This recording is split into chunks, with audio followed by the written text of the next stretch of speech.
नमस्कार, मैं हूं आशीष चित्रांशी और आप देख रहे हैं द न्यूज लॉन्चर। झारखंड में पहले दौर का मतदान बिल्कुल करीब आ चुका है। 43 सीटों पर मतदान होना है और एक एक सीट का 43 सीटों का पूरा लेखा जोखा एक एक सीट का हम लेकर के आपके सामने आए हैं। और झारखंड से मनीष आनंद के जरिए हम आप तक ये रिपोर्ट पहुंचाएंगे, क्योंकि मनीष जब से चुनाव की तारीखों का ऐलान हुआ है उस वक्त से लगातार कोल्हान हो, संथाल हो, छोटा नागपुर का क्षेत्र हो, हर इलाके में एक-एक विधानसभा क्षेत्र में जाकर के उन्होंने गांव में, कस्बे में, शहर में हर जगह पर जाकर के मिजाज को समझा है।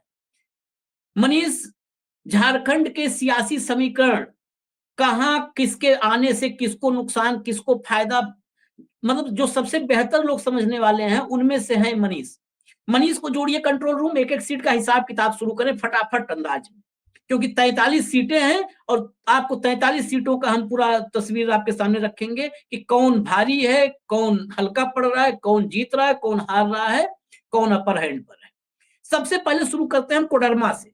कोडरमा, बरकट्ठा, बरही और बड़का गांव, 4 सीटें। मनीष एक एक करके बताना शुरू करिए।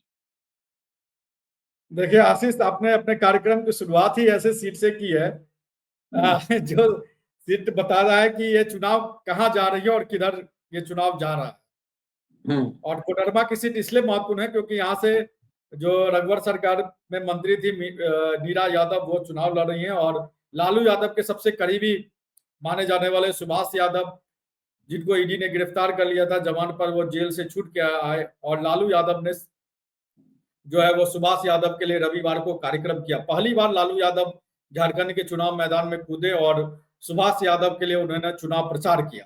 तो इससे आप समझ सकते हैं कि कोडरमा की सीट कितनी महत्वपूर्ण है आरजेडी के लिए या बीजेपी के लिए, जहां पर बीजेपी के यहाँ से सांसद भी हैं, अन्नपूर्णा देवी इसी लोकसभा क्षेत्र से वो सांसद हैं।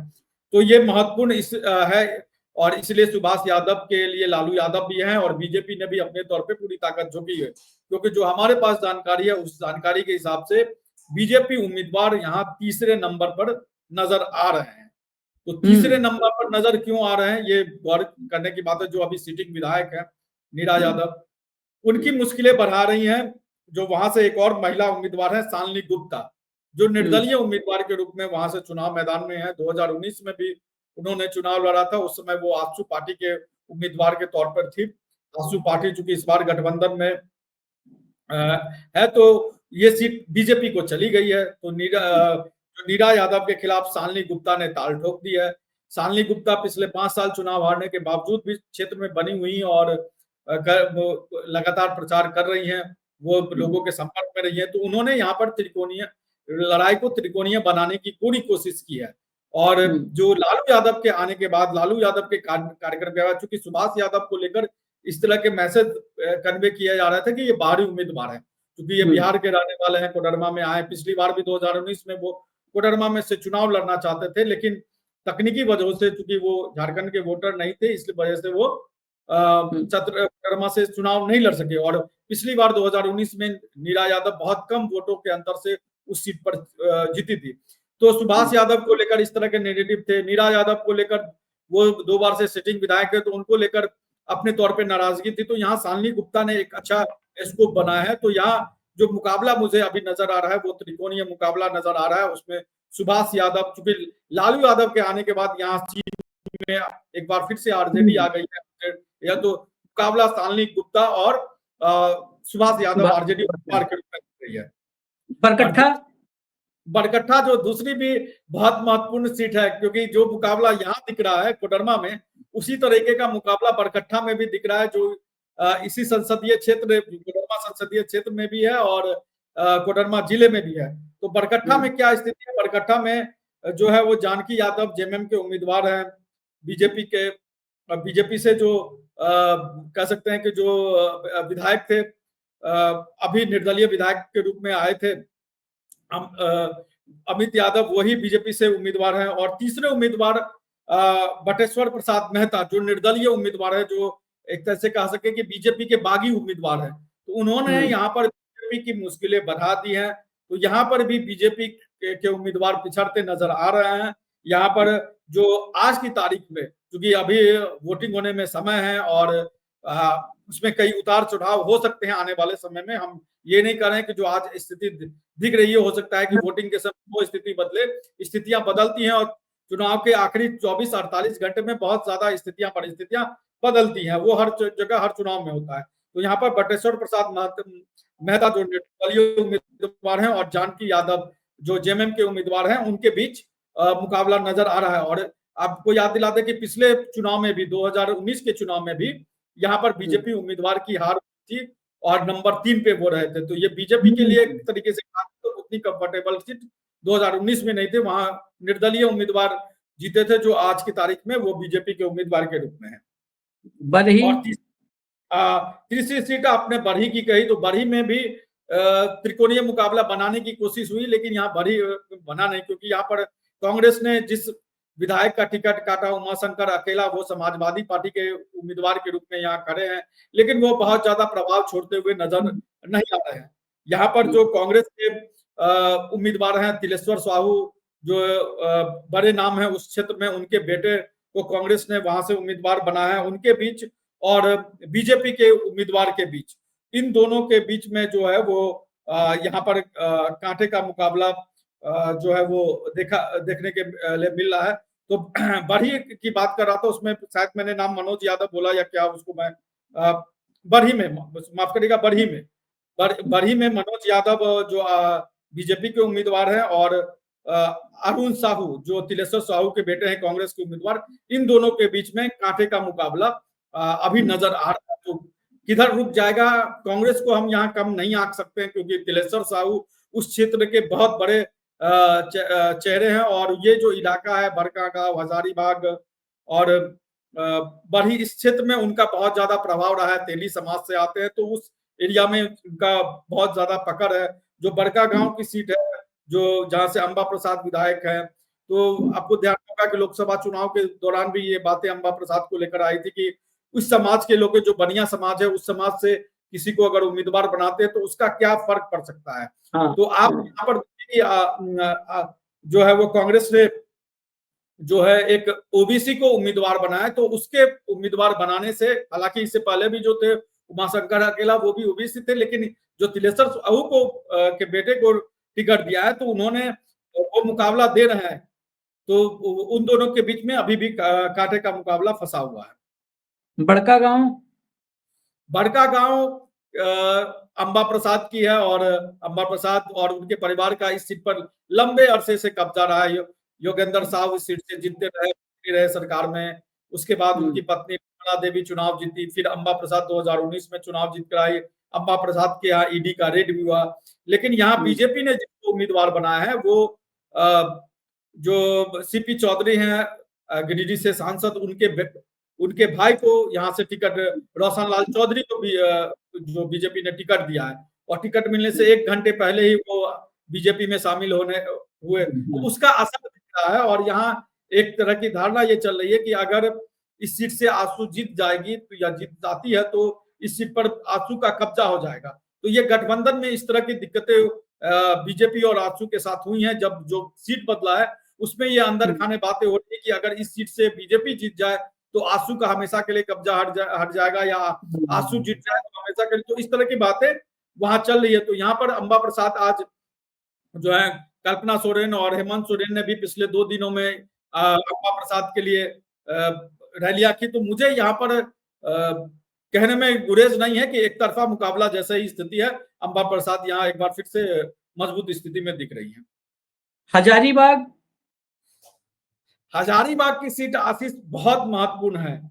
इसलिए महत्वपूर्ण है क्योंकि इस सीट पर बीजेपी का लंबे अरसे से कब्जा रहा है और ये ऐसी शहरी सीट है जिसको बीजेपी अपना अवैध किला मान के चलती है, या माना जाता है, आज की तारीख में माना जाता है कि सबसे सुरक्षित सीट अगर झारखंड में बीजेपी के लिए कोई है तो उसमें से रांची और हजारीबाग जैसी सीट है, जहां पर बीजेपी किसी को भी उम्मीदवार बना दे तो वो चुनाव जीत सकती है। लेकिन इस बार बीजेपी का ये दाव उतना आसान होता हुआ नजर नहीं आ रहा है। ये बीजेपी के लिए सबसे बड़ी सिरदर्दी है, क्योंकि ये एक प्रयोगशाला भी है। जो हजारीबाग की सीट है वो एक तरीके से प्रयोगशाला है। आप देखेंगे कि जब भी इस तरह का सांप्रदायिक तनाव पैदा होता है झारखंड में, तो उसकी जड़ कहीं ना कहीं हजारीबाग से जुड़ी हुई आती है। आपको याद होगा कि कैसे जयंत सिन्हा ने मॉब लिंचिंग के आरोपियों को माला पहनाया था। तो ये एक तरीके का बीजेपी का अपने तौर पे जो है वो हजारीबाग की सीट प्रयोगशाला है। लेकिन यहाँ पर कांग्रेस ने जो उम्मीदवार खड़े किए हैं और जो बीजेपी ने उम्मीदवार खड़े किए हैं, दोनों के बीच जिस तरह की लड़ाई चल रही है, वो लड़ाई बता रहा है कि बीजेपी की राय यहाँ पर आसान नहीं है। यहाँ कांग्रेस बाजी मार सकती है, ऐसी संभावनाएं जताई जा रही हैं। यहाँ पर कांग्रेस ने जो है वो मुन्ना सिंह को उम्मीदवार बनाया। पिछली बार भी वो चुनाव लड़े थे, राजपूत जाति से वो आते हैं, तो मुन्ना सिंह को उम्मीदवार बनाया है। तो ये एक बड़ा दाव कांग्रेस ने एक बार फिर से चलाया है। बीजेपी ने प्रदीप प्रसाद को उम्मीदवार बनाया है, जो कि मनीष जायसवाल पिछली बार जीत के आए थे, उनके सांसद बनने के बाद से खाली हुए। लेकिन यहाँ एक निर्दलीय उम्मीदवार के रूप में हर्ष अजमेरा खड़े हैं, निर्दलीय उम्मीदवार में। तो कहा यह जा रहा है कि हर्ष अजमेरा जो है वो बीजेपी का यहाँ खेल खराब कर रहे हैं, और वो भी धन बल के बहुत मजबूत खिलाड़ी है। तो अगर बीजेपी के उम्मीदवार अगर धन बल के मजबूत खिलाड़ी है, तो हर्ष अजमेरा भी उस खेल में माहिर है। तो उनके चुनाव मैदान में उतरने से बीजेपी की राह आसान हजारीबाग जैसी सीट पर नजर नहीं आ रही है। सिमरिया और चतरा दोनों बताइए एक बार। आप आशीष, लगता है कि आपने दूसरे तरफ से जो है वो शुरू किया है। तो सिमरिया की सीट पे अभी सिमरिया की सीट से जो पिछली बार बीजेपी के यहाँ से बीजेपी के उम्मीदवार चुनाव मैदान में थे, बीजेपी ने उनका टिकट काट दिया। तो इस बार सिमरिया की सीट पर कुमार उज्जवल जो है वो बीजेपी के उम्मीदवार हैं, और जेएमएम की तरफ से मनोज चंद्रा का नाम इसलिए खास है क्योंकि मनोज चंद्रा के बारे में ऐसी एक तरीके से खबरें उड़ाई गई उम्मीदवारी से पहले कि वो बीजेपी जा रहे हैं। तो मनोज चंद्रा ने भी वीडियो जारी करके कहा था कि वो बीजेपी नहीं और जेएमएम जा रहे हैं। तो जेएमएम की जो कुछ सुरक्षित सीटें मानी जा रही हैं इस चुनाव में, उसमें से एक कुछ सीटें जो माना जा रहा है कि जेएमएम बीजेपी के खाते से खींच के लाएगी, उसमें से एक जो है वो सिमरिया की सीट है। तो चतरा जिले में 2 सीटें हैं, एक सिमरिया और दूसरा चतरा में अभी सत्यानंद भोक्ता मंत्री उनकी बहू रश्मि प्रकाश चुनाव लड़ रही हैं, और तेजस्वी यादव ने उनके लिए चुनाव प्रचार किया। तेजस्वी यादव ही नहीं, मुकेश सहनी बिहार से आए थे इनके लिए प्रचार करने के लिए। तो इनको यहाँ पर चूंकि इतने लंबे समय से मंत्री रहे भोक्ता, तो आप जब मंत्री और विधायक रहते हैं तो उसके लिए थोड़ी बहुत नाराजगी होती है। लेकिन चूंकि इनकी बहू को टिकट दिया गया, और बहू जो उनकी भाषण देने की शैली है वो बहुत प्रभावशाली है, और लोगों के बीच में भोक्ता की स्वीकारता भी थोड़ी सी ज्यादा है, इसलिए क्योंकि उनको एक तरीके से हम्बल पॉलिटिशियन माना जाता है। और जो बीजेपी ने ये गठबंधन के तहत ये सीट लोजपा को दे दी। तो लोजपा ने यहाँ से जो उनके पूर्व विधायक थे जनार्दन पासवान, जो बीजेपी के पूर्व विधायक रहे हुए, हालांकि जनार्दन पासवान आरजेडी में भी रहे हुए, उनके राजनीतिक इतिहास आरजेडी का है, और ये चतरा की सीटें इस आरजेडी का एक तरीके से कहे तो गढ़ भी माना जाता है। पिछली बार भोक्ता जीते हैं, जनार्दन पासवान भी विधायक बने तो आरजेडी का, तो ये बिहार से सटा हुआ, गया से सटा हुआ इलाका है, तो इस क्षेत्र में आरजेडी का बहुत ज्यादा प्रभाव है। तो चतरा की सीट पे हालांकि यहाँ पर टक्कर देखी जा रही है, लेकिन माना जा रहा है कि तेजस्वी यादव के आने के बाद स्थितियां बदली है। सत्यानंद भोक्ता का भी अपना प्रभाव उस इलाके में रहा है, तो उस हिसाब से देखिए। और तीसरा जो एक माइनस पॉइंट जा रहा है कि यहाँ पर बीजेपी का सिंबल नहीं है, यहाँ पर लोजपा का सिंबल है। अमूमन जो वोटर होंगे वो कमल छाप या फिर लालटेन छाप या इस तरह के छाप वो खोजते हैं, जो जहां तक जो है वो कैंडिडेट नहीं पहुंच पाते। तो ऐसी स्थिति में जो हेलीकॉप्टर छाप है उसकी मुश्किलें बढ़ सकती हैं। और यहाँ लालटेन जो है वो, जो पिछली बार भी 2019 में एकमात्र सीट जहां चतरा आरजेडी जीत के आए, इस बार यहाँ लग रहा है कि यहाँ खिल सकता है, यानी यहाँ पर हेलीकॉप्टर क्रैश हो सकता है। खैर आगे बढ़ते हैं, चतरा से बहरागोड़ा और घाटशिला। घाटशिला की सीट आशीष, यहाँ से घाटशिला की सीट पर चंपई सोरेन के बेटे उम्मीदवार हैं, और वो बड़े तरीके से उस सीट पर, और ये गठबंधन मतलब गठबंधन तो नहीं कहेंगे, चंपई सोरेन के जेएमएम छोड़ने और बीजेपी में जाने की एक बड़ी वजह घाटशिला की सीट मानी जाती है। और घाटशिला की सीट से इस बार बीजेपी ने चंपई सोरेन के बेटे को उम्मीदवार बनाया है, बाबूलाल सोरेन को, और जेएमएम से इस बार रामदास सोरेन है। तो जब चंपई सोरेन मंत्री, मतलब उन्होंने सरकार छोड़ा, मंत्री पद से इस्तीफा दिया, तो रामदास सोरेन को चंपई सोरेन की जगह मंत्री बनाया गया। तो ये मैसेज दिया हेमंत सोरेन ने कि देखिए चंपई सोरेन गए तो दूसरे सोरेन, रामदास सोरेन आएंगे। और उनको पता था कि इस सीट से, घाटशिला से चंपई सोरेन के बेटे चुनाव लड़ सकते हैं, तो वहां पर भी टक्कर की स्थिति है। लेकिन जो हमारे पास जो जानकारी आई है उस हिसाब से चंपई सोरेन की बेटी की स्थिति बहुत मजबूत अभी नहीं मानी जा रही, लेकिन अभी टक्कर है, हम ये नहीं कह सकते। लेकिन मंत्री बनाने का जो हेमंत सोरेन का दाव था, और ये मैसेज है कि अगर सरकार आएगी तो एक बार फिर से रामदास सोरेन मंत्री बन सकते हैं, तो उसका लाभ यहाँ पर देखने को मिल रहा है, या देखने को मिल सकता है। घाटशिला के बहरागोड़ा की सीट पे आप देखें कि हेमंत सोरेन ने जो सबसे चतुर चाल चली वो बहरागोड़ा की सीट पर चली। वहां पर जो बहरागोड़ा की सीट पर जेएमएम के उम्मीदवार के रूप में एक बार फिर से समीर मोहंती खड़े हैं, और जो समीर मोहंती ने जो पिछले चुनाव में जिसको पटकनी दी थी, कुणाल सारंगी, वो बीजेपी छोड़ के झारखंड मुक्ति मोर्चा में आ चुके हैं।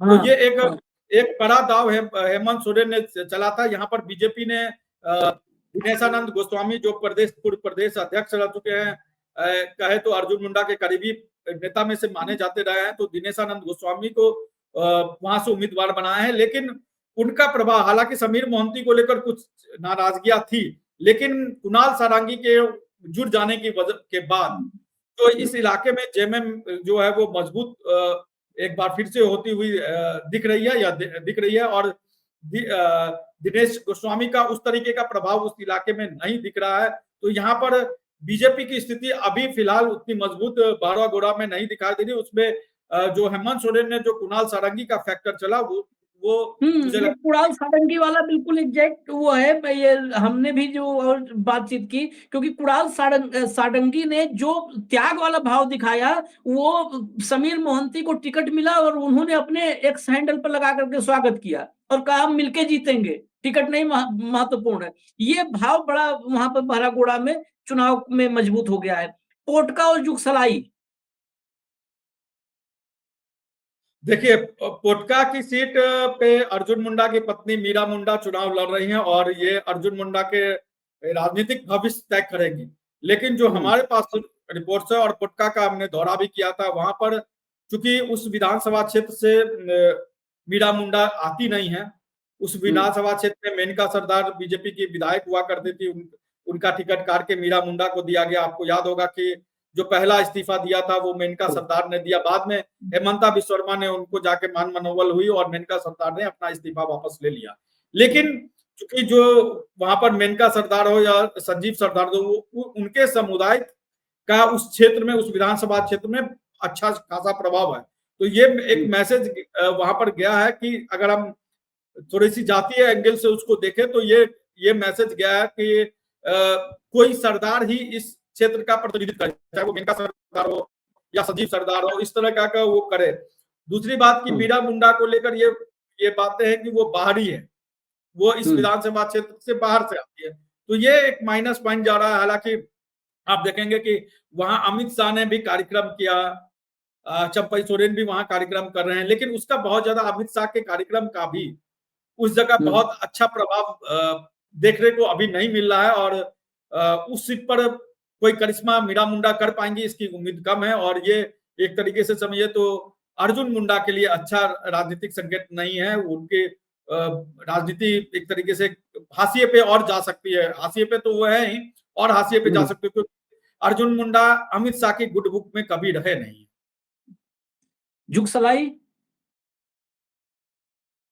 जुगसलाई की सीट बहुत ही रोचक है आशीष, और जुगसलाई की सीट पर पिछली बार रामचंद्र सहीस थे जो आसू पार्टी के उम्मीदवार हैं, और ये जुगसलाई की सीट इस बार गठबंधन के तहत जो है वो फिर से आसू पार्टी को दिया गया है। और आसू पार्टी को जिस सीट पर सबसे ज्यादा उम्मीदें हैं उसमें से एक सीट जुगसलाई की सीट है। और जुगसलाई की सीट का महत्वपूर्ण होना इससे जरूरी है क्योंकि एनडीए का खाता अगर, या एनडीए कुछ बेहतर पोजीशन में कुछ सीटों पर दिख रही है, कोल्हान के इलाके में, उसमें से एक जो है वो जुगसलाई की सीट है। तो जुगसलाई की सीट में रामचंद्र रहीस हैं आजसू पार्टी के उम्मीदवार, और मंगल कालिंदी है। तो मंगल कालिंदी, इन दोनों के बीच टक्कर है, लेकिन मुझे लगता है कि रामचंद्र सहित जो आजसू के उम्मीदवार हैं, रामचंद्र सहित इससे पहले विधायक रह भी चुके हैं 2014 में, रघुवर दास की सरकार में वो मंत्री भी थे। तो यहाँ पर टक्कर के बावजूद जो अपर हैंड है वो आजसू की तरफ जाता हुआ दिख रहा है। ये कम से कम एनडीए एक सीट पर अपर हैंड पे है। जमशेदपुर पूर्वी और पश्चिमी दोनों का हाल देखिए, जमशेदपुर पूर्वी और पश्चिमी के लिए अभी कुछ भी मुझे लगता है कि पूर्वानुमान करना बहुत ही मुश्किल है, क्योंकि दोनों सीट पर बहुत ही कांटे का मुकाबला चल रहा है। 2 दिन पहले जो स्थितियां थी और आज की स्थितियां, दोनों में बदलाव हो रहे हैं, और हो सकता है आने वाले 2 दिन में बदलाव हो जाए। तो रघुवर दास की बहू की जो है पूर्णिमा साहू, उनकी राह भी बहुत आसान नहीं दिख रही है। अजय कुमार, कल राहुल गांधी ने वहां पर जमशेदपुर में कार्यक्रम किया था।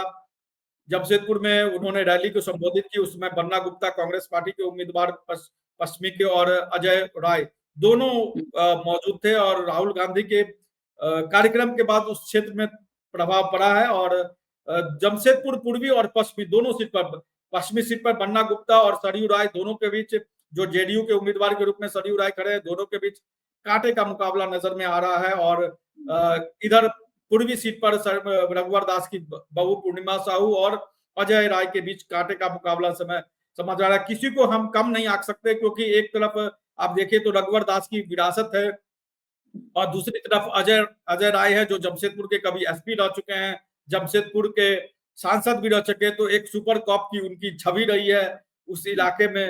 तो उसके हिसाब से देखें तो इन दोनों के बीच में टक्कर है। थोड़ा सा अपर हैंड जो है वो पूर्णिमा साहू को जाता हुआ वहां दिख रहा है, लेकिन अभी 2-3 दिन में परिस्थितियां बदल सकती है।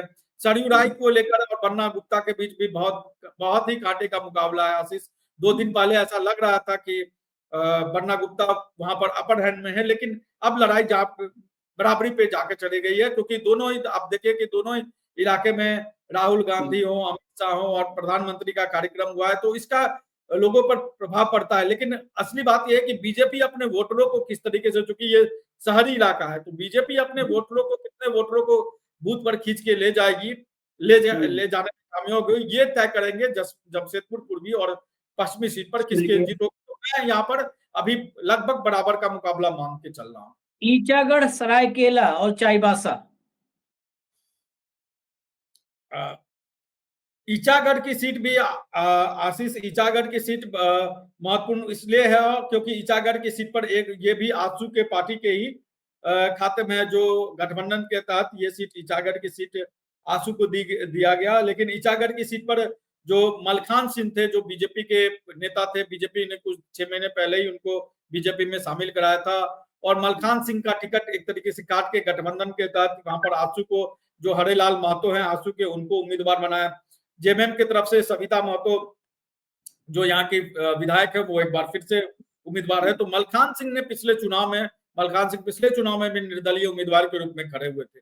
तो इस बार मलखान सिंह कितना वोट काटेंगे, ये तय करेगा कि इस सीट पर किसकी जीत होगी, हरेलाल चौधरी की जीत होगी या सविता महतो की जीत होगी। हालांकि ये बात कहा जा रहा है कि 2019 की तरह इस बार नहीं होगा, इस बार मलखान सिंह उस तरीके का वोट नहीं ला पाएंगे। लेकिन आपको समझना होगा कि आशीष, कि बीजेपी और आजसू के बीच चल क्या रहा है, कि पिछली बार बीजेपी और आजसू के बीच यहाँ लड़ाई में जेएमएम को फायदा हुआ था। इस बार आजसू को यह सीट मिल गई है, लेकिन बीजेपी के ही बागी जो है वो मलखान सिंह इस सीट पर एक बार फिर से निर्दलीय उम्मीदवार के रूप में जो है वो चुनाव लड़ रहे हैं। तो मलखान सिंह को अंदर खाने किस तरीके का सपोर्ट मिलता है, वो कितना वोट काट पाते हैं या कितना वोट ले पाते हैं, ये तय करेगा कि सविता महतो और आजसू उम्मीदवार के रूप में किसकी जीत होगी। क्योंकि ये बात है कि अगर कोई पार्टी जीत जाती है, तो उस सीट पर मान के चलिए कि 2024 के बाद, जब 2019 में अगर इनका गठबंधन रहा, तो वो सीट आजसू को ही देनी पड़ेगी। अगर हार जाए वो सीट पर, अगर आजसू हार जाती है, तो ओपन एक तरीके से हो जाएगा। सरायकेला, चाईबासा, मझगांव। सरायकेला की सीट तो चंपई सोरेन की सीट है, गणेश माली, पप्पू यादव भी वहां पप्पू यादव झारखंड में कई सीटों पर घूम रहे हैं, उसमें से एक सरायकेला में भी उन्होंने गणेश महली के लिए किया है। तो अगर झारखंड के बाहर का कोई नेता अगर सबसे ज्यादा यहाँ कार्यक्रम कर रहा है तो आपको ताज्जुब होगा कि पप्पू यादव लगातार झारखंड में डेरा जमाए हुए हैं, और उन्होंने जो है वो सरायकेला में गणेश महली के लिए चुनाव प्रचार किया। और गणेश महली जो पिछली बार बीजेपी के उम्मीदवार थे, चंपई सोरेन से हार गए थे, तो इस सीट पर चूंकि चंपई सोरेन जो है वो अपने विधानसभा क्षेत्र के अलावा अपने बेटे और अन्य कोल्हान के इलाकों में भी घूम रहे हैं। अब देखिए 2019 में जब चंपई सोरेन लड़ रहे थे तो उनकी जिम्मेदारी सिर्फ थी कि वो सरायकेला पर ध्यान दे और सरायकेला जीते, इसलिए वो इसलिए कई चुनाव से वो कांटे के मुकाबले में जीतते रहे, लेकिन पिछली बार उनका मार्जिन थोड़ा सा बढ़ गया था। लेकिन इस बार चंपई सोरेन अपने क्षेत्र के अलावा दूसरे विधानसभा, अपने बेटे के विधानसभा क्षेत्र में भी जा रहे हैं, मीरा मुंडा के विधानसभा क्षेत्र में जा रहे हैं, मतलब कोल्हान की 14 सीटों पर वो घूम रहे हैं।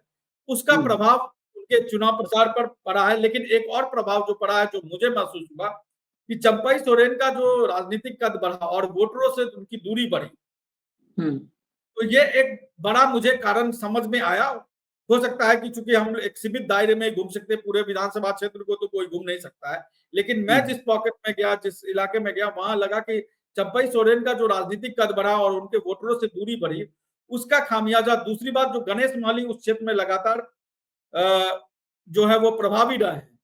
तो गणेश महली इस बार उनके साथ जेएमएम की ताकत है, तो जो वोटर ऐसे हैं जो सिर्फ जेएमएम को देखते हैं, उनके साथ गणेश महली का जो अपना वोट है वो अगर जुड़ेगा तो यहाँ कुछ करिश्मा कर सकता है। तो हम सरायकेला में चंपई सोरेन की राह को बहुत आसान लेके नहीं चल रहे हैं।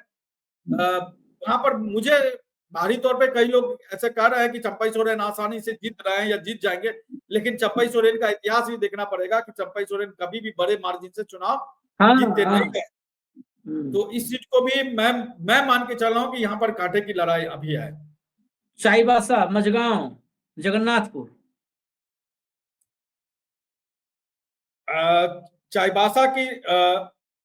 चाईबासा की जो सीट है वहां से जो है वो दीपक बिरुवा जो मंत्री है झारखंड सरकार में, वो उस सीट से विधायक है, एक बार फिर से चाईबासा से वो उम्मीदवार हैं, और उनको बीजेपी के उम्मीदवार गीता बालमुचु से टक्कर उस हिसाब से नहीं मिल पा रहा है, जो मुझे समझ में आया।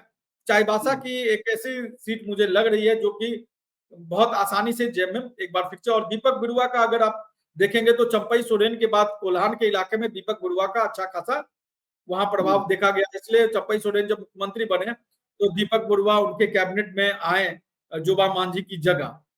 तो यहाँ दीपक बिरुवा की राह थोड़ी आसान दिख रही है, वो एक बार फिर से इस सीट पर आसानी से जीत दर्ज कर सकते हैं, ऐसा मुझे लग रहा है। मझगांव चलिए, जगन्नाथपुर चलिए, मनोहरपुर चलिए। जरूर। उसके बाद हम चलते हैं मनोहरपुर। यहाँ पर जोबा मांझी जो सांसद हैं, उनके बेटे जगत मांझी चुनाव लड़ रहे हैं, हालांकि उनको इस बार टक्कर मिल रही है।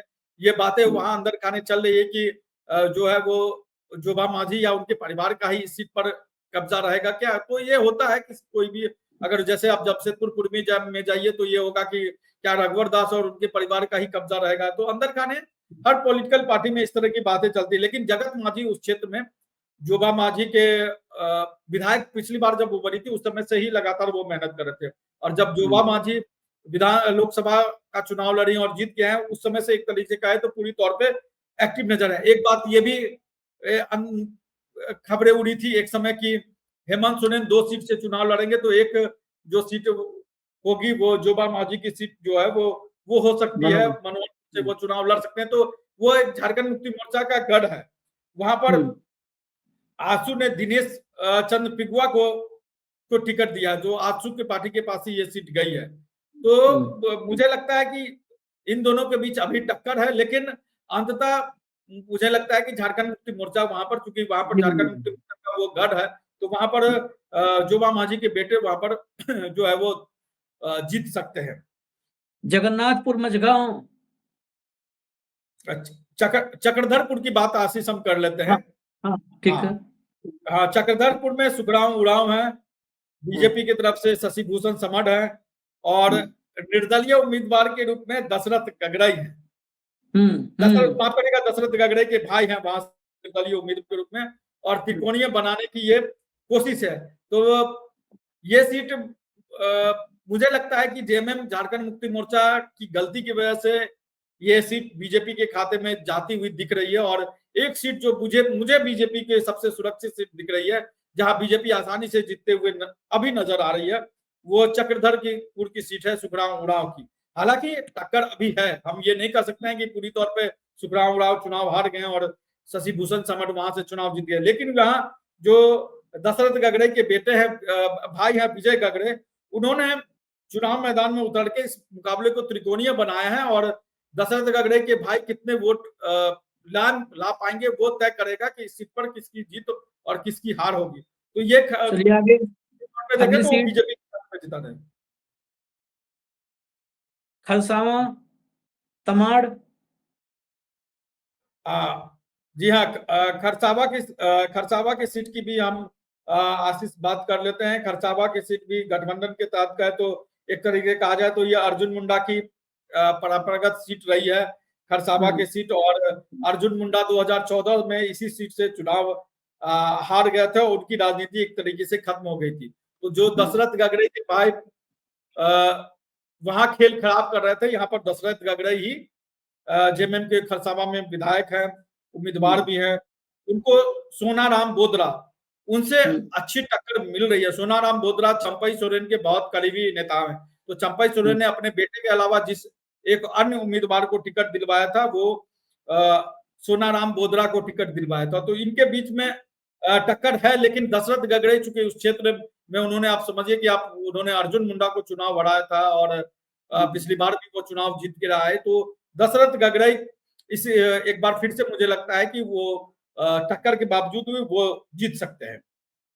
तमाड़ तोरपा खूंटी। तमाड़ गठबंधन के तहत जेडीयू के पास है, और वहां से राजा पीटर जो पूर्व मंत्री रहे हैं और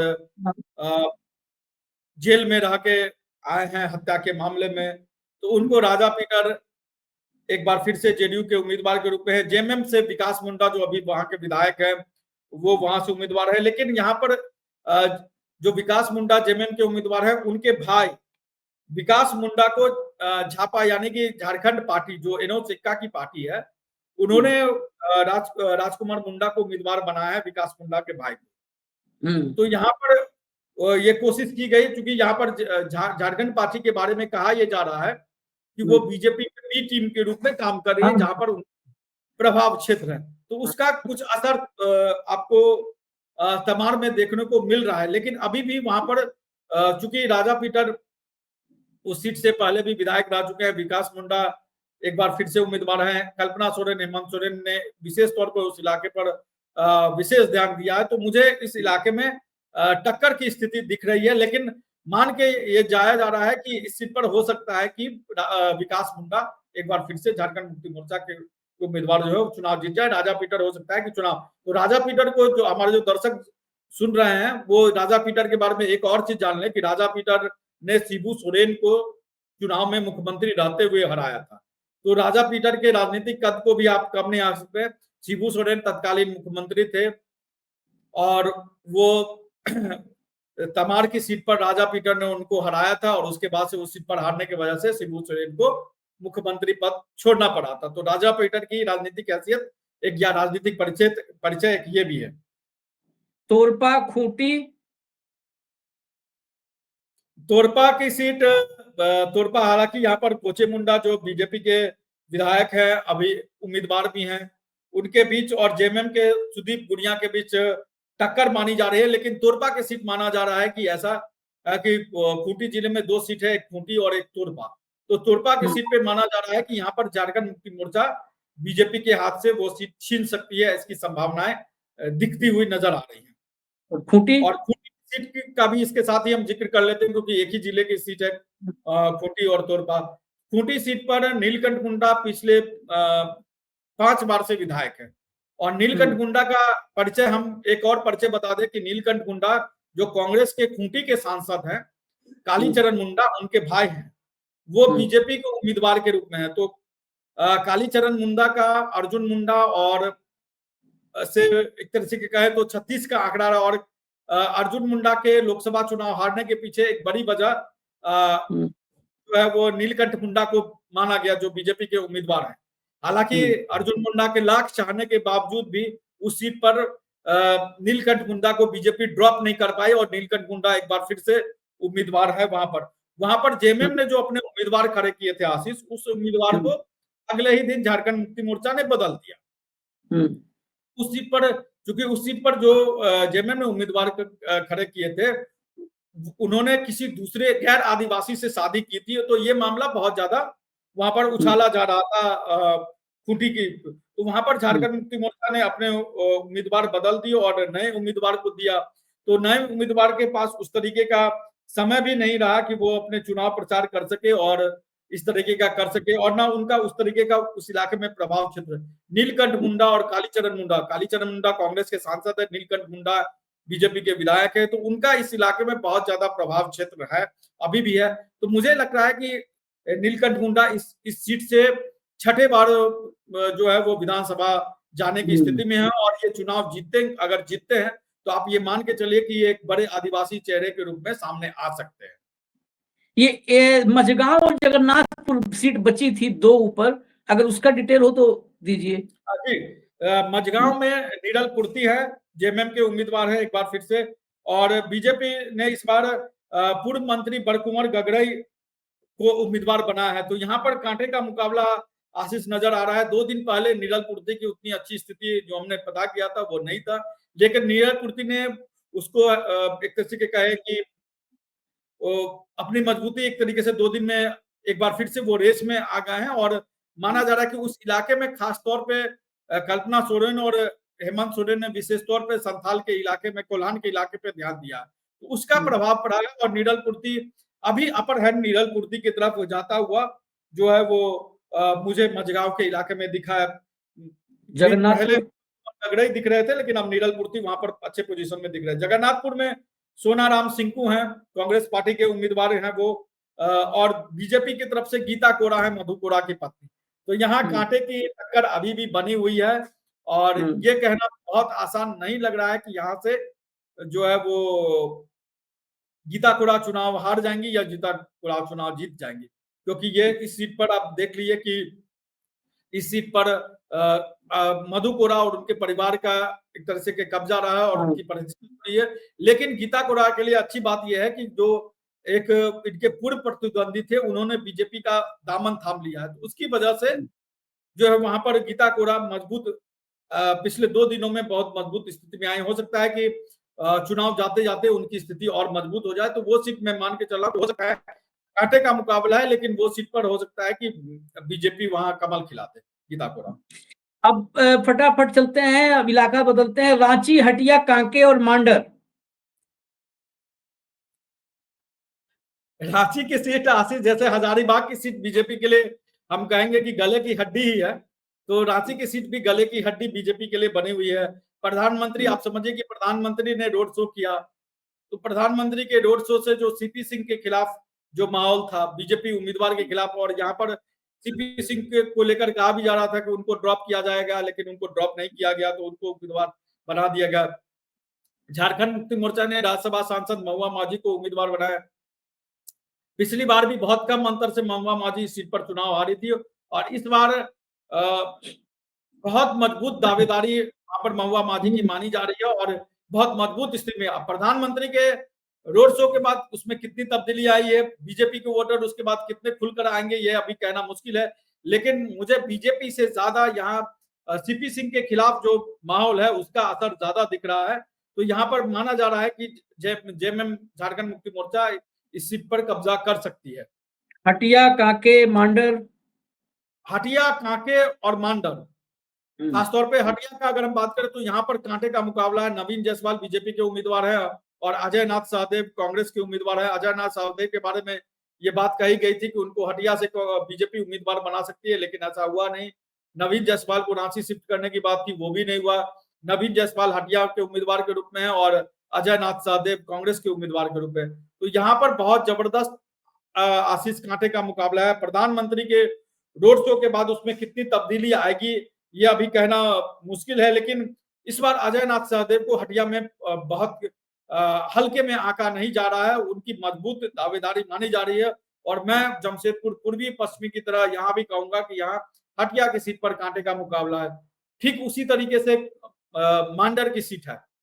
मांडर की सीट महत्वपूर्ण इसलिए है क्योंकि ये बंधु तिर्की की बेटी शिल्पी नेहा तिर्की यहाँ से विधायक भी हैं, कांग्रेस की उम्मीदवार भी हैं, लेकिन बीजेपी ने यहाँ पर जो है वो जो उम्मीदवार बनाए हैं वो एक बड़े झारखंड के या कह ले तो रांची के जमीन कारोबारी रहे हैं। हालांकि शिल्पी नेहा तिर्की ने इस मुद्दे को बहुत तेजी से आदिवासियों के बीच फैलाया है या फैलाने की कोशिश की है कि देखिए बीजेपी ने एक जमीन कारोबारी को टिकट दिया है तो ये जो है वो आपकी जमीन को कब्जा कर लेगा। क्योंकि इस स्थिति ये एक मैसेज कन्वे करने की कोशिश की गई है और कल्पना सोरेन ने भी इस क्षेत्र में विशेष ध्यान दिया है। कल्पना सोरेन ने वहां कार्यक्रम मांडर में रविवार को किया और रविवार में एक तरीके से जो बीजेपी के उम्मीदवार हैं सन्नी टोप्पो बीजेपी के उम्मीदवार हैं, उनकी राह मुश्किल करने की कोशिश कल्पना सोरेन ने की है। ये सीट मांडर की सीट बंधु तिर्की की भी परंपरागत सीट रही है, तो यहाँ पर मैं मान के चलता हूं कि नेक टू नेक फाइट है। यहाँ पर कल्पना सोरेन के मैदान में उतरने के बाद हो सकता है कि थोड़ी सी हवा बदल जाए, लेकिन यहाँ पर बहुत कड़े मुकाबले में मांडर की सीट पर शिल्पी नेहा तिर्की और सन्नी टोप्पो नजर आ रहे हैं। इसके बाद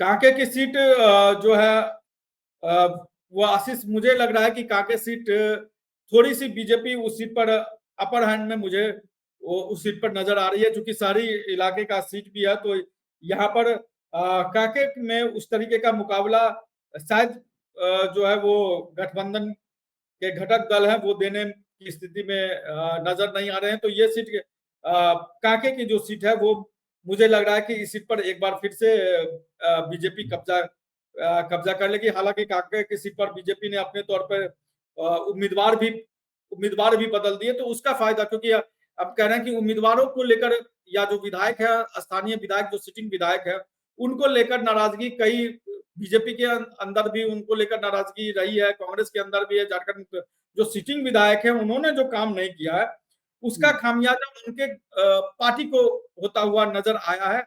उसमें से हालांकि इसकी भरपाई कांके के सीट पर उम्मीदवार बदल के बीजेपी ने की है, तो कांके में मुझे लगता है कि बीजेपी उस सीट पर बढ़त में है। या कांके सिसई, गुमला और बिशुनपुर। सिसई में पूर्व आईपीएस अधिकारी है अरुण उरांव, उनको बीजेपी ने उम्मीदवार बनाया है। और जो कुछ आदिवासी चेहरे थे जिनके घर हेमंता विश्वकर्मा गए थे, उनमें से एक है अरुण उरांव। उनके बीच और जिग्गा सुसारन होरो हैं जो झारखंड मुक्ति मोर्चा के उम्मीदवार भी हैं, विधायक है, उनके बीच टक्कर है। लेकिन यहाँ पर बीजेपी जो है वो बढ़त की स्थिति में है, बीजेपी मजबूत स्थिति में दिख रही है। और ये सीट ऐसी लग रही है कि जो जेएमएम से बीजेपी ले सकती है। जेएमएम से छीन रही है। गुमला, बिशुनपुर, सिमडेगा, गुमला। इसके बाद हम गुमला का जिक्र करेंगे, जहां से सुदर्शन भगत जो लोहरदगा से पूर्व सांसद थे और आरएसएस के करीबी माने जाते हैं, उनका टिकट काट दिया गया था। समीर उरांव को उम्मीदवार बनाया था लोहरदगा की सीट पर, तो सुदर्शन भगत को बीजेपी ने उम्मीदवार बनाया है। तो ये बीजेपी का ये दाव जो है वो मुझे कामयाब होते हुए अभी दिख रहा है। और गुमला की सीट को महत्वपूर्ण हम इसलिए मान के चले क्योंकि ये आरएसएस का एक तरीके से गढ़ है गुमला, और आरएसएस के का गढ़ है गुमला, और बहुत पुराने समय से ये आरएसएस का ये कार्य क्षेत्र रहा है गुमला। तो यहाँ पर बहुत ज्यादा आरएसएस का प्रभाव है। तो वहां पर की जो उम्मीदवार है उनकी स्थिति कमजोर नजर आ रही है। यहाँ पर बीजेपी ये इस सीट पर जेएमएम से ये भी सीट नजर आ रही है। उसके बाद हम बिशुनपुर में चलेंगे, तो बिशुनपुर में समीर उरांव जो कि पूर्व राज्यसभा सांसद थे, लोहरदगा से लोकसभा का चुनाव लड़े थे, चुनाव हार गए थे, लेकिन इसके बावजूद भी समीर उरांव को बीजेपी ने बिशुनपुर से टिकट दिया। तो आप समझ सकते हैं कि बीजेपी के लिए समीर उरांव कितने महत्वपूर्ण हो जाते हैं कि पहले राज्यसभा सांसद बताया, फिर लोकसभा का टिकट दिया, हार गए, फिर विधानसभा का टिकट दिया। तो बिशुनपुर की सीट पर उनकी टक्कर जेएमएम के चमड़ा लिंडा से। तो जो चमड़ा लिंडा इस सीट से लगातार चुनाव जीतते रहे हैं, तमाम बागी रुख के अख्तियार करने के बावजूद भी झारखंड मुक्ति मोर्चा ने उनको टिकट दिया है। यहाँ भी मुकाबला कड़ा है, लेकिन जो चमड़ा लिंडा की जो कार्य प्रणाली रही है, जो काम करने का तरीका रहा है, और जो ये इलाका चूंकि आरएसएस का भी प्रभाव क्षेत्र है, तो इस इलाके में मुझे लग रहा है कि गुमला जिले के दोनों सीट पर बीजेपी कब्जा कर सकती है, और ये सीट बीजेपी के खाते में बिशनपुर की सीट जाते हुए दिख रही है। सिमडेगा कोलेबिरा, देखिए सिमडेगा में जो कांग्रेस पार्टी के भूषण बारा हैं, उनको लेकर बहुत ज्यादा आक्रोश है। पहली बार विधायक पिछली बार चुनकर आए थे, वहां पर श्रद्धानंद बेसरा को बीजेपी ने उम्मीदवार बनाया है, लेकिन यहाँ पर दो चीजें हुई। राहुल गांधी का कार्यक्रम हुआ है, उसके बावजूद भी बहुत ज्यादा प्रभाव यहाँ सिमडेगा में राहुल गांधी के कार्यक्रम के बावजूद भी बहुत ज्यादा प्रभाव नहीं दिख रहा है कांग्रेस उम्मीदवार के पक्ष में। उसकी एक बड़ी वजह उनके के लिए नाराजगी की तो बात है ही, एक बड़ी वजह है कि यहाँ पर एनोस एक्का की बेटी, जो झारखंड पार्टी के उम्मीदवार है, एनोस एक्का की पार्टी पूर्व मंत्री, उनकी बेटी आइरिन एक्का इस सीट से चुनाव लड़ रही है झारखंड पार्टी से। तो इन्होंने पूरा खेल कांग्रेस पार्टी का बिगाड़ दिया है, और इनको जो हम कह सकते हैं कि जो आदिवासी वोटर है, या जो क्रिश्चियन, जो आदिवासी कन्वर्ट होके क्रिश्चियन बन गए हैं, तो उनका जो वोट कांग्रेस को मिलता रहा या पिछले चुनाव में मिला, उसमें कहीं ना कहीं सेंधमारी आइरिन एक्का के बहाने हो रही है। उसका फायदा बीजेपी को यहाँ होता हुआ जो है वो सिमडेगा की सीट पर रहा है, और सिमडेगा की सीट इससे पहले 2014 में वहां से बीजेपी वहां से जीत चुकी है। तो ऐसा नहीं है कि ये बहुत अप्रत्याशित होगा कि यहाँ से बीजेपी चुनाव जीत जाए। सिमडेगा में बीजेपी पहले भी जीतती रही है, विमला प्रधान वहां से चुनाव जीती थी, मंत्री भी बनी थी सरकार में। तो ये सीट बीजेपी, मुझे लगता है कि कांग्रेस से ये सीट छीन सकती है, जबकि ये कांग्रेस का गढ़ है। इसलिए हमने कहा कि कई जगह सिलेक्शन में गड़बड़ियां हुई है। कोलीबीरा की सीट मुझे लगता है कि वहां से विक्सल कोंगारी एक बार फिर से जो कांग्रेस पार्टी के उम्मीदवार है, वो एक बार फिर से तीसरी बार विधायक चुने जा सकते हैं, इसकी संभावना है। हालांकि बीजेपी ने सुजाम मुंडा को यहाँ से उम्मीदवार बनाया, लेकिन उस तरीके का वो टक्कर देते हुए नहीं है नजर आए। 2 बार से विधायक है, तीसरी बार भी जीत सकते हैं। और ये विक्सल कोंगारी वही 3 नेताओं में से एक है जो कि कोलकाता में नोट के साथ इरफान अंसारी के साथ पकड़े गए, लेकिन इसके बावजूद भी उनको कांग्रेस पार्टी ने टिकट दिया है, और ये एक बड़े चेहरे हैं। अगर इस बार चुनाव जीतते हैं, तो अगर सरकार बनने की स्थिति होगी, तो इनको हम कुछ और पद के रूप में देख सकते हैं।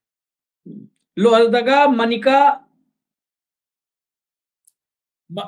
लोहरदगा में आशीष, लोहरदगा में जो बीजेपी कांग्रेस पार्टी के बड़े चेहरे हैं, रामेश्वर उरांव, जो सीएलपी लीडर भी हैं, वित्त मंत्री भी हैं।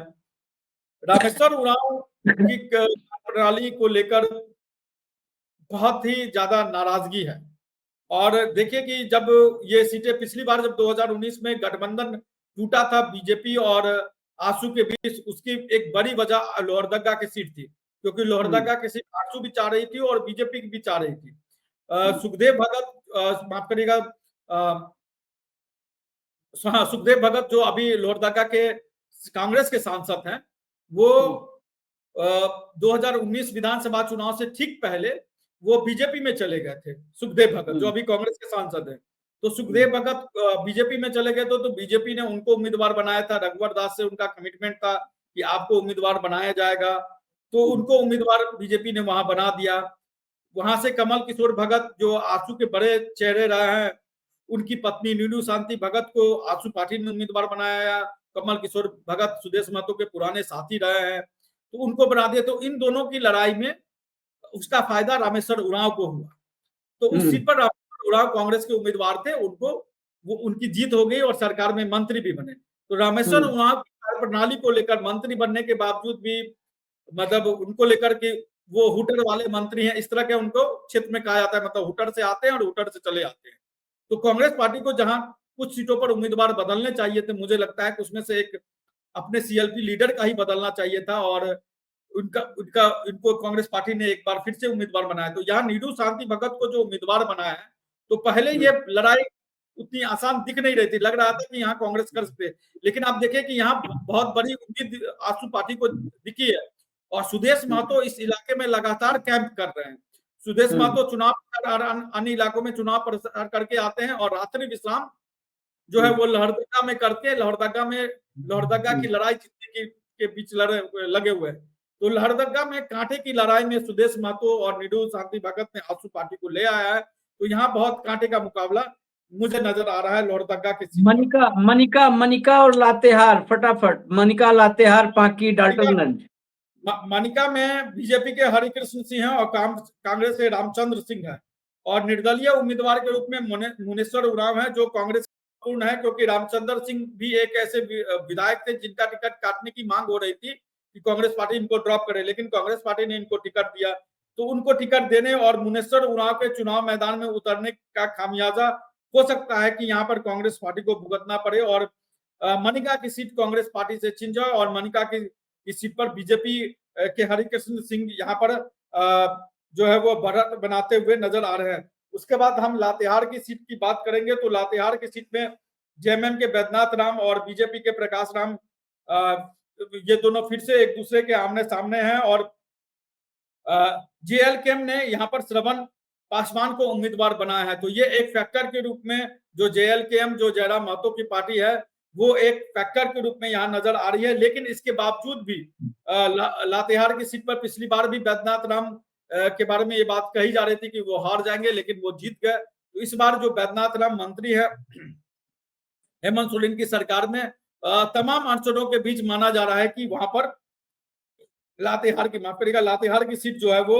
बैद्यनाथ राम चुनाव जीत सकते हैं। इसके बाद अब हम चलते हैं पलामू प्रमंडल की तरफ। जो पलामू प्रमंडल की सीटें बहुत महत्वपूर्ण है, उसमें से गढ़वा की सीट पर हम बात करेंगे, क्योंकि गढ़वा की सीट पलामू प्रमंडल के सबसे महत्वपूर्ण सीटों में मुझे लगता है, जहां से मिथिलेश ठाकुर झारखंड मुक्ति मोर्चा के उम्मीदवार भी हैं, विधायक भी हैं, मंत्री भी हैं, उनकी टक्कर हो रही है बीजेपी के पूर्व विधायक सत्येंद्र तिवारी से, और त्रिकोणीय मुकाबला वहां बनाने की कोशिश करने में लगे हुए हैं। गिरिनाथ सिंह जो आरजेडी के विधायक रहे हुए हैं, और गिरिनाथ सिंह इस बार समाजवादी पार्टी के उम्मीदवार के रूप में है। तो वहां पर अभी जो लड़ाई है वो मिथिलेश ठाकुर और सत्येंद्र तिवारी के बीच नजर आ रहे हैं। और पहली बार गढ़वा में प्रधानमंत्री ने कोई कार्यक्रम किया, तो इस बार बीजेपी के खाते में ये सीट चली जाए या झारखंड मुक्ति मोर्चा से ये सीट छिन जाए, इसके लिए प्रधानमंत्री ने उस इलाके में कैंप किया। उसका असर माना जा रहा है कि उस इलाके में देखा जा रहा है। लेकिन इसके बीच गिरिनाथ सिंह महत्वपूर्ण इसलिए हो गए हैं आशीष, क्योंकि माना जा रहा है कि अगर गिरिनाथ सिंह कितने वोट लेके आते हैं, अगर गिरिनाथ सिंह 20-25 हजार से ज्यादा वोट लेके आ जाते हैं, तो मिथिलेश ठाकुर का जीतना वहां मुश्किल हो सकता है। और ये एक इतिहास रहा है कि जब जब गिरिनाथ सिंह चुनाव मैदान में उतरे हैं, तब तक वहां पर मिथिलेश ठाकुर की हार हुई है। 2019 में गिरिनाथ सिंह चुनाव नहीं लड़े थे, इसका फायदा मिथिलेश ठाकुर को हुआ। तो वहां पर कांटे के मुकाबला अभी जो है वो गढ़वा में दिख रहा है। दूसरी सीट भवनाथपुर की सीट है, जहां से भानु प्रताप शाही पूर्व मंत्री, कभी मधुपुरा कैबिनेट में मंत्री रहे, भ्रष्टाचार के मामले में जेल भी गए, बीजेपी में चले गए। तो इस बार वहां पर जो है वो भवनाथपुर में भानु प्रताप शाही और जेएमएम के अनंत प्रताप देव, जो वहां पर छोटे राजा के नाम से जाने जाते हैं, उनके बीच में बहुत कांटे का मुकाबला चल रहा है, बहुत ही कांटे का मुकाबला चल रहा है। और माना यह जा रहा है कि इस सीट पर जेएमएम, अगर उसको गढ़वा में नुकसान होता है, अगर मिथिलेश ठाकुर हारते हैं, तो मान के चलिए कि जो है वो भवनाथपुर में जो है वो भरपाई हो जाएगी। जी जी। हुसैनाबाद, छतरपुर, विश्रामपुर, डाल्टनगंज। देखिए, पलामू प्रमंडल ऐसे भी बीजेपी का गढ़ है, और बीजेपी का गढ़ इसलिए है क्योंकि यहाँ की जो सीटें है उसमें सिर्फ एक सीट गढ़वा की सीट पर पिछली बार झारखंड मुक्ति मोर्चा का कब्जा रहा था। बाकी सारी के सारे, अगर कमलेश सिंह को छोड़ दे तो कमलेश सिंह ने हुसैनाबाद से एनसीपी के टिकट पर चुनाव जीता था, बाकी सब सीट इधर ही रही थी। तो यहाँ अगर हम छतरपुर की सीट पर सबसे पहले आशीष चलते हैं, तो छतरपुर की सीट पर बीजेपी के पुष्पा देवी है जो विधायक है, वो एक बार फिर से उम्मीदवार है। कांग्रेस ने यहाँ पर राधा कृष्ण किशोर को उम्मीदवार बनाया है, जो कभी आरजेडी से विधायक रहे हुए थे। हालांकि राधा कृष्ण किशोर बीजेपी, आरजेडी, जेडीयू, कांग्रेस, जितनी भी पॉलिटिकल पार्टियां हैं, आसू, सब पॉलिटिकल पार्टियों में वो घूम चुके हैं। ये बीजेपी के पलामू के सांसद हैं, उनके रिश्तेदार भी हैं। तो राधा कृष्ण किशोर का खेल मुझे लगता है कि उतना जमा नहीं है। हालांकि ममता भुइयां जो आरजेडी में थी, वो समाजवादी पार्टी के उम्मीदवार के रूप में है, लेकिन यहाँ पुष्पा देवी मुझे लगता है कि बीजेपी का एक बार फिर से वो कमल खिलाते हुए उस इलाके में नजर आ रही हैं। उसके बाद हम चलते हैं आशीष हुसैनाबाद की सीट पर। तो हुसैनाबाद की सीट पर जो है जो कमलेश सिंह है, जो एनसीपी से बीजेपी में आए थे, उनको कड़ी टक्कर जो है वो आरजेडी के संजय यादव दे रहे हैं। तो वहां पर हालांकि एक तरीके से त्रिकोणीय मुकाबला है। बसपा से भी वहां पर पूर्व विधायक शिवपूजन मेहता वहां से उम्मीदवार है, लेकिन वो एक ऐसी सीट है जहां पर कुछ उम्मीदें अभी भी आरजेडी को दिख रही हैं। तो आरजेडी 2019 के मुकाबले 2024 में कुछ बेहतर प्रदर्शन करते हुए नजर आ रही है मुझे। उसमें से एक हुसैनाबाद की सीट है जहां पर कमलेश सिंह की राहें अभी भी मुश्किल है। हालांकि प्रधानमंत्री ने उस इलाके में कार्यक्रम किया पलामू, लेकिन कमलेश सिंह को लेकर नाराजगियां इतना ज्यादा है, कमलेश सिंह के बेटे को लेकर नाराजगियां इतनी ज्यादा है कि वहां पर बीजेपी का कमल खिलना फिलहाल मुश्किल दिख रहा है और लालटेन जलने की उम्मीद है। डाल्टनगंज की सीट है जहां से बीजेपी के आलोक चौरसिया और कांग्रेस के के एन त्रिपाठी है, और निर्दलीय उम्मीदवार के रूप में वहां पर दिलीप नामधारी हैं, जो इंदर सिंह नामधारी पूर्व विधानसभा अध्यक्ष और पूर्व सांसद के बेटे। तो वो त्रिकोणीय मुकाबला बनाने की कोशिश हो रही है वहां पर। और आलोक चौरसिया को लेकर बहुत ज्यादा नाराजगी है आशीष, जो पिछले 2 बार से बीजेपी के विधायक हैं, उनको लेकर नाराजगी है। लेकिन कई बार होता है ना कि प्रधानमंत्री नरेंद्र मोदी के नाम पर कई लोगों की नैया पार हो जाती है। तो इस बार भी ऐसा लग रहा है कि इनकी नैया भी प्रधानमंत्री नरेंद्र मोदी के नाम पर पार हो जाएगी। हालांकि के एन त्रिपाठी उनको टक्कर देने की कोशिश कर रहे हैं, लेकिन मुझे लग रहा है कि उस इलाके में, वो इलाका गढ़ भी है बीजेपी का, तो वो इलाके में हो सकता है कि तमाम नाकामियों के बावजूद आलोक चौरसिया मोदी जी के नाम पर, प्रधानमंत्री जी के नाम पर फिर से उनकी नैया पार हो जाए। विश्रामपुर की सीट पर बात करेंगे तो वहां से रामचंद्र चंद्रवंशी, जो पूर्व मंत्री रह चुके हैं, वो एक बार फिर से बढ़ती उम्र के बावजूद भी बीजेपी ने उनको टिकट दिया। वो अपने बेटे के लिए टिकट चाह रहे थे, लेकिन उसके बावजूद भी उनको टिकट दिया। आरजेडी से नरेश सिंह है जो उनको कड़ी टिकट दे रहे हैं, और कांग्रेस ने यहाँ पर सुधीर चंद्रवंशी को उतारा है। तो यहाँ कोशिश ये की गई, जो रामचंद्र चंद्रवंशी के दूर के ही रिश्तेदार में लगते हैं सुधीर चंद्रवंशी, वहां पर एक उम्मीद कांग्रेस ने ये सोच के दिया कि यहाँ पर वो चंद्रवंशी समाज का कुछ वोट काट लेंगे, लेकिन अभी तक ऐसा होता हुआ नजर नहीं आया है। और यहाँ पर आप देखेंगे कि फ्रेंडली फाइट इन लोगों ने नाम दिया कि आरजेडी और कांग्रेस के बीच फ्रेंडली फाइट हो, तो फ्रेंडली फाइट का कांग्रेस वहां प्रभावी बहुत नजर नहीं आई। तो यहाँ पर नरेश सिंह और रामचंद्र चंद्रवंशी के बीच भी टक्कर होती हुई नजर आ रही है। लेकिन चूंकि रामचंद्र चंद्रवंशी के बारे में ये कहा जा रहा है कि उनका आखिरी चुनाव है, तो उनको जीत के साथ विदा कर दिया जाए, तो वहां पर लग रहा है कि बीजेपी एक बार फिर से इस सीट पर कब्जा कर सकती है। इसके बाद हम पांकी की सीट की बात करेंगे आशीष। पांकी की सीट ऐसी सीट है जिसको मैं मान के चल रहा हूं कि इसको कांग्रेस ने बीजेपी को गिफ्ट कर दिया। जैसे आलोक चौरसिया तमाम नाराजगी के बावजूद अभी मजबूत स्थिति में दिख रहे हैं बीजेपी और प्रधानमंत्री के नाम पर, वैसे ही पांकी की सीट है। पांकी के जो विधायक है कुशवाहा शशि भूषण मेहता, उनको लेकर बहुत जबरदस्त नाराजगी किया। उन्होंने कोई काम उस विधानसभा क्षेत्र में नहीं किया, लेकिन वहां कांग्रेस की तरफ से कांग्रेस ने वहां पर लाल सूरज को उम्मीदवार बनाया, जो बहुत ज्यादा प्रभावी नहीं हुए हैं। लेकिन कांग्रेस का वहां पर खेल खराब कर रहे हैं बिट्टू सिंह, जो पूर्व मंत्री विदेश सिंह के बेटे रहे हुए हैं। और बिट्टू सिंह इससे पहले 2014 में के बाद जो उपचुनाव हुए थे विदेश सिंह के निधन के बाद, उसमें वो जीत के आए थे। 2019 का चुनाव बिट्टू सिंह शशि भूषण मेहता से हार गए। तो इस बार कांग्रेस एक तरह से कहे तो कांग्रेस की 2 टीम खड़ी हो गई वहां, बिट्टू सिंह और जो कांग्रेस ने लाल सूरज को उम्मीदवार बनाया, उसका फायदा होता हुआ पार्टी में दिख रहा है। और वो ऐसी सीट है जो लग रहा है कि कांग्रेस ने जो है वो बीजेपी को गिफ्ट कर दिया। बिना चुनाव लड़े हुए बीजेपी वहां पर बहुत ही मजबूत स्थिति में और जीतते हुए नजर आ रही है। तो ये कुछ सीटें थी, और कुछ अगर छूट गई हो तो आशीष आप मुझे बता दें। हो गई, 43 हमने आज गिनवा दी। लंबा एपिसोड है दर्शकों के सामने। पहले चरण की 43 सीटों का, हर सीट का लेखा जोखा, उसका इतिहास, भूगोल और वर्तमान और सब अंदरूनी गुणागणित सब मनीष ने बता दिया।